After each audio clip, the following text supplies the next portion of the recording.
the insured property of Brian Driscoll. We're going to be performing a repair per Progressive's estimate for a repair of all the damaged shingles on this roof. You can see we've got our damage tab there, which is connected to the 2 tabs next to it. This one has been identified as a wind crease shingle in the report. This chalk line on either side represents our scope of work area. We'll go ahead and get started. Move all these seals.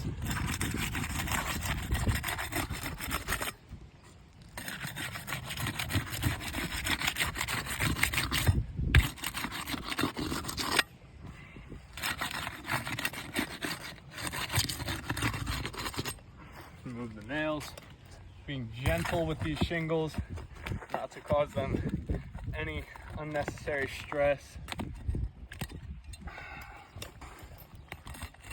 They are a little brittle, just from what I've seen on the roof, so I do have some concerns about the overall pliability. The other thing that I'm already beginning to notice is that in the process of unsealing those shingles, there is a significant amount of mat transfer on all these surrounding shingles that we just unsealed. So when that mat transfer happens, and I'll show at the end of the video, but it essentially pulls the glue that adheres these shingles to the roof onto the shingle above it. So what happens there is when that matting gets stuck to the tab above it, it causes that shingle to never reseal itself, and is considered damage to the surrounding area. So I mean, theoretically this repair has already failed, but we'll still just proceed because we've obviously already started it.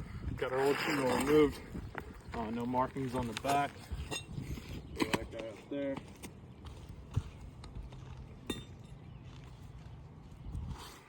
Got our new shingle.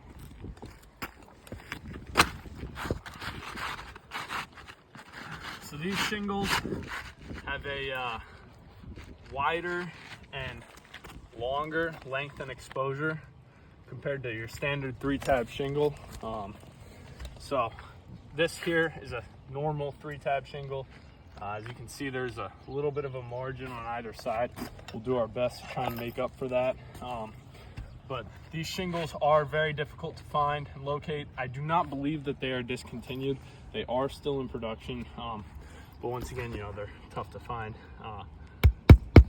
and make repairing a roof like this all that more difficult. Same idea when we're hammering here. We're being gentle with these shingles, not to cause them any unnecessary stress. You know, just giving myself enough clearance here so that way I can strike the nail head without hitting the shingle above it.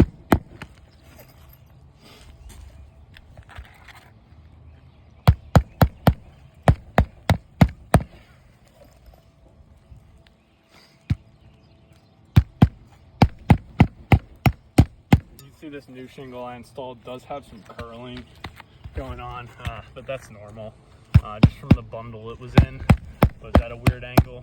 That curling will flatten out probably by the end of the day here. It's about 70-80 degrees right now. It's supposed to get up to mid-80s, so not too concerned about that.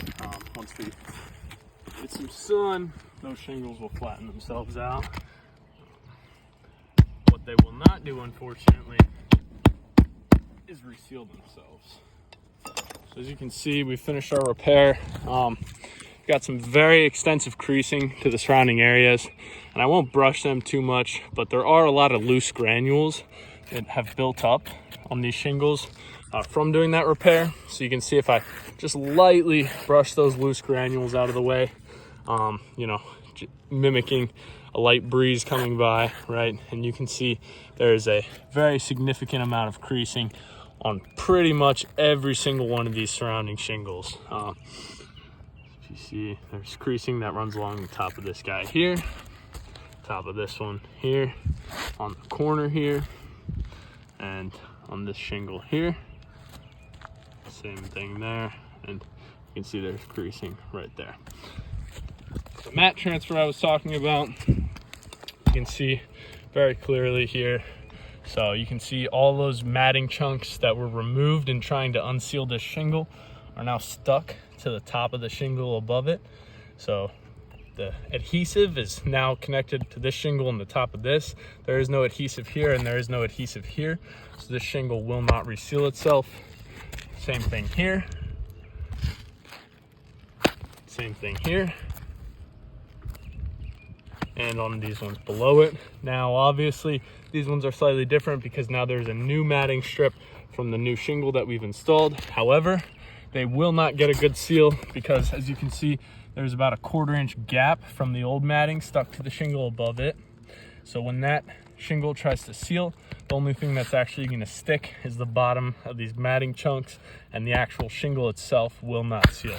This repair has thoroughly failed. Any further attempt to repair this roof will only cause further damage to the insured's property.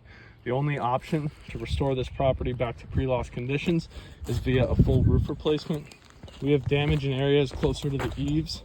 For example, this missing shingle here. Trying to repair something like this is going to cause a sort of chain reaction going up the entire roof that definitely warrants a full roof replacement.